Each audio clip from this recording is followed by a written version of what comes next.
माँ बाप के लिए बेटा और बेटी का प्यार बराबर होता है।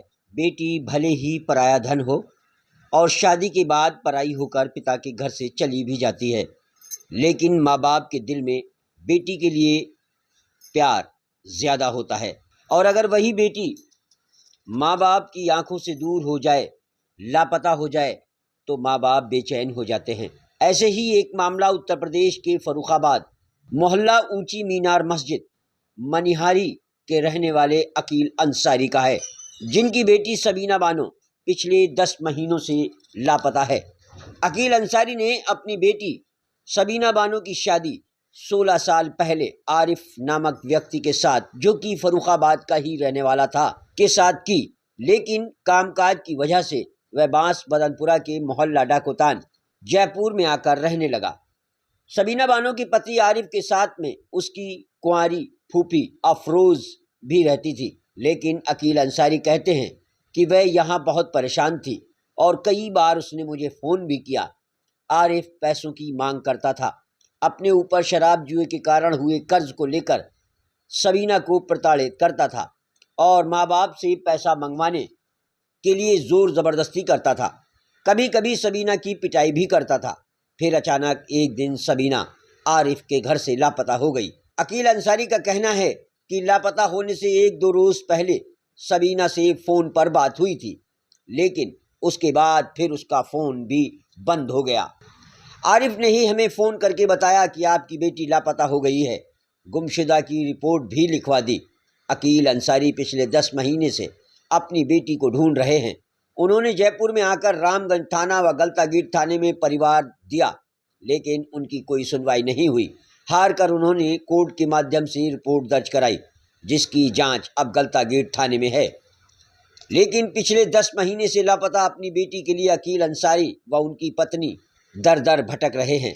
आज क्यूपी न्यूज़ के संवाददाता को फ़ोन करके बुलाकर उन्होंने अपना दुखड़ा सुनाया। आइए जानते हैं क्या है पूरा मामला।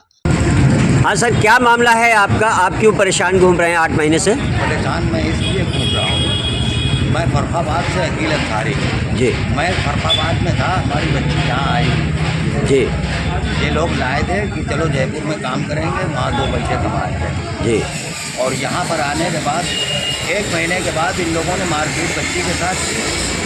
अच्छा। वो वहाँ मौलाना साहब की दरगाह पे जाके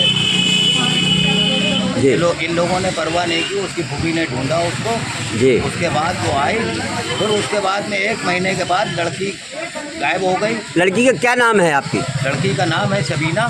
अच्छा, उसकी शादी आपने की थी यहाँ? शादी की थी, वहीं की थी फर्रुखाबाद में। अच्छा। और उसके 3 बच्चे हैं। तो उसके मियाँ का क्या नाम है? उसके मियाँ का नाम है आरिफ। हाँ। और उसकी बुआ का नाम है फूफी वो अफरोज। अच्छा, तो वो लोग वहाँ से फर्रुखाबाद से कब आ गए थे यहाँ जयपुर? फर्रुखाबाद से वहाँ यहाँ आए थे ये करीब 2022 में। अच्छा, यहाँ कमाने खाने के लिए आए? यहाँ कमाने खाने के लिए आए थे। और 2 महीने के बाद जी इन लोगों ने लड़की को पता नहीं क्या किया, दोनों ने मिल के पहले तो मारा था उसको 1 महीना पहले। अच्छा। फिर उसके बाद 1 महीने के बाद लड़की हमारी गायब हो गई। फिर दूसरे दिन फ़ोन किया इन्होंने, जुमे का दिन था जी, कि लड़की तुम्हारी पता नहीं कहाँ चली गई है। ये कितने महीने पहले की बात है? ये करीब है 10 महीने पहले की। 10 महीने पहले की आप बात बता रहे हैं? अच्छा, ठीक है। और जब से मैं थाने जाकर चप्पलें घिस गई, वहाँ कोई सुनवाई नहीं है जी। मैं एसपी के पास भी गया। अच्छा। एसपी ने कहा कि ठीक है आप आओ, हम उनको बुलाते हैं। जी। बुलाया, पहले था दूसरे के हाथ में केस, अब है मुकेश जी के हाथ में। अच्छा, यहाँ गलतागीट थाने के? गलतागीट थाने को। अच्छा। और यहाँ पर मैं काफ़ी चक्कर मैंने लगाए और मैंने कहा भी मुकेश जी से कि मुकेश जी आप देखिए। तो मुकेश जी ने यह कहा कि मैं आपको कमरा दे दूँगा, आप यहाँ कमरे में आप जितना समझ में आए उसको मारिए, फांसी लगा दीजिए लड़के को? जी। अच्छा। और ये काम मेरा नहीं है। मैंने कहा अगर ये काम मेरा होता मैं आपके पास नहीं आता। जी। ये काम पुलिस का है, पुलिस उसको टॉर्चर करे, पता करे कि लड़की कहाँ है। जी। लेकिन उन्होंने ऐसा नहीं किया और उल्टा हमसे सवाल करना है कि लड़की को ढूंढो कहाँ है। अच्छा अच्छा अच्छा। जी। तो गायब कब हुई थी? कैसे आपको पता लगा कि लड़की गायब हो गई? गायब हुई है, ये इन्होंने फ़ोन किया था, जुमे के रोज़ था। अच्छा।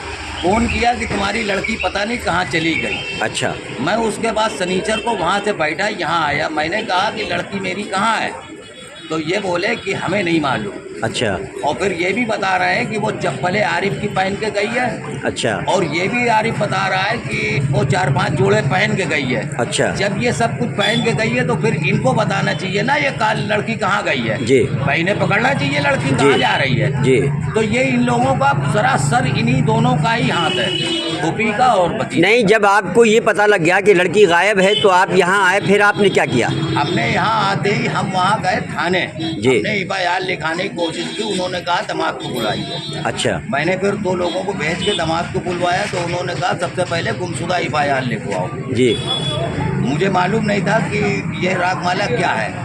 जी तो उन्होंने गुमशुदा एफआईआर लिखवाई। फिर उसके बाद मैं जब एसपी के यहाँ गया, एसपी ने ये कहा कि आप अपनी एफआईआर दें। जी मैंने एफआईआर दी, हमारे भाई भी आए हुए थे, उन्होंने ये कहा कि मैं फला जगह से फ़ोन कर दूँगा। मैंने कहा इसकी स्लिप ले लो, तो भाई ने कहा मैं ऊँचे लेवल से फ़ोन करा दूँगा तो ये जो है मामला समझ में सब आ जाएगा। जी लेकिन ऐसा कुछ नहीं हुआ। उसके बाद मुकेश के यहाँ पर मैंने 50 चक्कर लगाए, चप्पलें, लेकिन कोई मामला हल नहीं हुआ। अच्छा मैं परेशान हो गया, बहुत अड़ गया। फिर मैंने मीडिया वालों का सहारा लिया है। अच्छा, नहीं तो आपने रिपोर्ट कहाँ कराई थी? सबसे पहले आपने रिपोर्ट कहाँ कराई? सबसे पहले हम गए थे यहाँ तुम्हारे गलता गेट थाने? नहीं, यहाँ इस थाने में गए थे। कौन से? भतीजा आया हुआ था। कौन सा थाना है? ये है तुम्हारे रामगंज। रामगंज थाना। रामगंज थाना। मैंने भतीजे से कहा नहीं गलता थाना लगता, उसने कहा नहीं रामगंज। अच्छा, लड़की कहाँ रहती थी? लड़की रहती थी डाकुस्तान में, इस्लामुद्दीन के मकान। डाकुस्तान जो मोहल्ला है बांसबदनपुरा में, उसमें रहती थी। तो उसका थाना रामगंज लगता है? नहीं, गलता लगता है, लेकिन वो भतीजा बोला यहाँ ही का रहने वाला है। उसने कहा कि नहीं रामगंज चलो, तो हम लोग रामगंज गए। फिर उसके बाद एफआईआर लिखाई तो कहने लगे आप गलता थाने जाए। अच्छा, गलता थाने गए। गलता थाने में उनकी एफआईआर होने के बाद जब एसपी साहब से मिले तो उन्होंने कहा कि ऐसा है आप अपनी एक एफआईआर दें। अच्छा, हमने एफआईआर दी, उसके ऊपर भी कोई कार्रवाई नहीं हुई। फिर उसके बाद मैंने हड़ के 2 महीने के बाद फिर हमने कोर्ट से एफआईआर की। अच्छा, मैं बहुत परेशान हो चुका हूँ, जी। इसलिए मैंने आप लोगों का सहारा लिया है। तो कोर्ट से जो आपने इस्तिगासा किया है उसकी जांच अभी आई है? कौन से थाने में आई है? गलता थाने में। गलता थाने में आई है। कौन है उसका जांच अधिकारी? मुकेश जी हैं। मुकेश जी हैं। तो अभी आपने जाकर मुकेश जी से बात की? अरे मैंने कई मरतबे बात की। मुकेश जी यही कहते हैं कि भाई मैं ढूंढ रहा हूँ, सुई नहीं है, लड़की गायब हुई है। वो इस तरह से हमें मतलब परेशान करना है और हम लोगों से उल्टा पूछते हैं कि तुम लोग बताओ कहाँ है। अच्छा अच्छा, तो अब ये बताइए, हम लोग फर्रुखाबाद से, हम लोगों को क्या मालूम? आपने अपनी लड़की के पति से पूछताछ की? जी, तो उसने क्या कहा? वो ये कह रहे हैं कि मुझे कुछ नहीं मालूम। अच्छा अच्छा, अब जब इन लोगों को नहीं मालूम तो हमें कहाँ से मालूम? तो उसने भी तो रिपोर्ट कराई होगी? उसकी वही गुमशुदा की एफआईआर है और कुछ नहीं है। गलता गेट थाने में उसकी गुमशुदा की रिपोर्ट है। जी।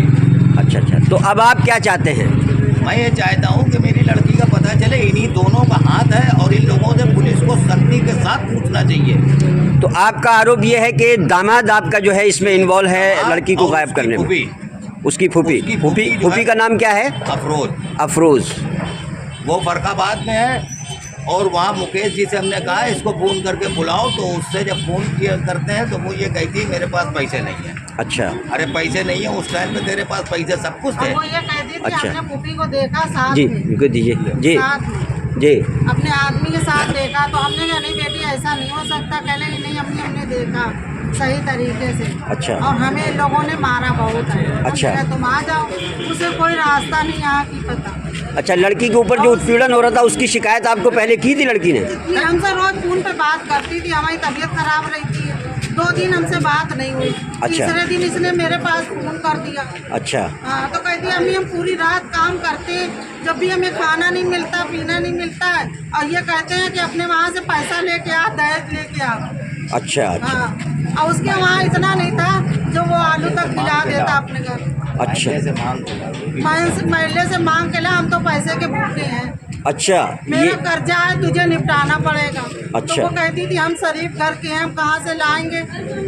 हमारे ससुर हाजी नमाजी थे जी, कि हम नहीं ये काम करेंगे। तो वो बुढ़िया ये कहती थी आदमी के लिए तुझे कुछ भी करना पड़ेगा, अच्छा ये कर्जा निपटाना पड़ेगा। अच्छा वो हमसे बार बार कहती थी। हम कहते थे बेटी तुम मेरे ही पास रहो, हमारे पास जैसा आप तुम्हें खिला। जी, तो कहने लगी अम्मी हम बच्चों के मारे जाते हैं, उसके साथ 3 लड़के हैं।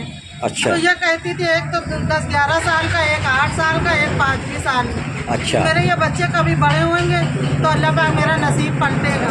अच्छा। तो कहती थी हमें वो दिन देखना है। तो आपको क्या शक है?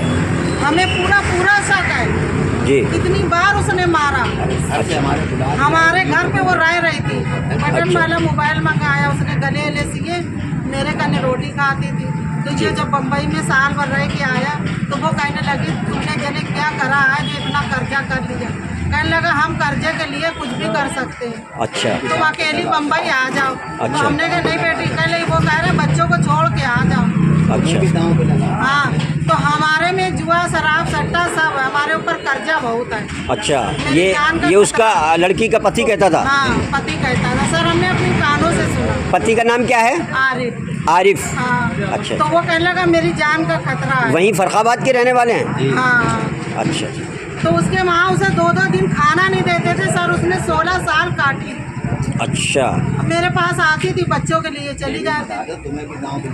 अच्छा तो उसने ये कहा कि तुम ये बताओ कोई धंधा करा, कोई बिजनेस करा जो तुमने इतना बड़ा कर्जा कर लिया। जी। मेरे माँ बाप ने यही देखा टूटा फूटा मकान है और हम सुकून से करेंगे खाएंगे। तो कहने लगा मेरा पूरा मकान भी चला गया और आ पड़ेगी तुझे भी हटा देंगे। अच्छा ये सब बात कहता तो वो कहती थी अम्मी वो गुस्से में कह देते हैं। तो हम कहते थे बिटिया जब ऐसा आदमी है तुम ना जाओ। तो कहती थी नहीं मेरे पास।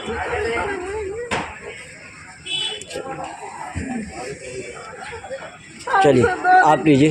2 दिन बात नहीं हुई। जी जी जी जी जी मेरी तबीयत जी सर, अब आपकी क्या मांग है? आप प्रशासन से क्या चाहते हैं? सरकार से क्या अनुरोध करना चाहते हैं? हम सरकार से और पुलिस से हम ये चाहते हैं कि हमारी लड़की का जल्द से जल्द पता चले और ये लोग कोशिश करके उसको ढूंढें कहाँ है, और अगर ना मिले तो इन लोगों को टॉर्चर करें, मारें कि कहाँ क्या करा है। हाँ, इनसे आपके लड़की के पति से पूछताछ करें, है ना? लड़की के पति से और उसकी फूफी बहुत कमीनी है। अच्छा हाँ, अच्छा, इन दोनों से पुलिस को ये चाहिए कि उसको टॉर्चर करके मालूम करें, और जब तक टॉर्चर करें जब तक ये लोग बताएं नहीं। अच्छा, और तो आपको ये शक है कि लड़की को गायब करने में आपके दामाद का हाथ है? फूफी का और उसका आदमी का, दोनों का हाथ है। चलिए ठीक है। और बच्चों से हमने कहा जी। कि इनको बच्चों को हमें दो, तो पुलिस को ये चाहिए सख्ती के साथ हमें बच्चे दिलवाते, भले ही चाहे बच्चे कितने बड़े बड़े हैं? बच्चे समझदार हैं, एक है करीब 12-13 साल का और अच्छा। एक है 8 साल का 2 बच्चे हैं और एक है 6 साल का। अच्छा, 3 बच्चे हैं। 3 बच्चे हैं। उन्हें और अपना वो ये हथियार कहती बिल्कुल बना थी लिया। कि जाओ तुम हवा खाओ। इन लोगों से जब ये बुलाने गए तो इनसे कहने लगी हवा खाओ। अच्छा, कौन? उसकी अफरोज फूफी उसकी। अच्छा, उसकी फूफी कहने लगी। आप लोग बुलाने गए थे? बच्चों को के हम लिए यही थे, इन लोगों को भेजा था हमने। अच्छा अच्छा अच्छा, ठीक, ओके। तो बच्चों को इतना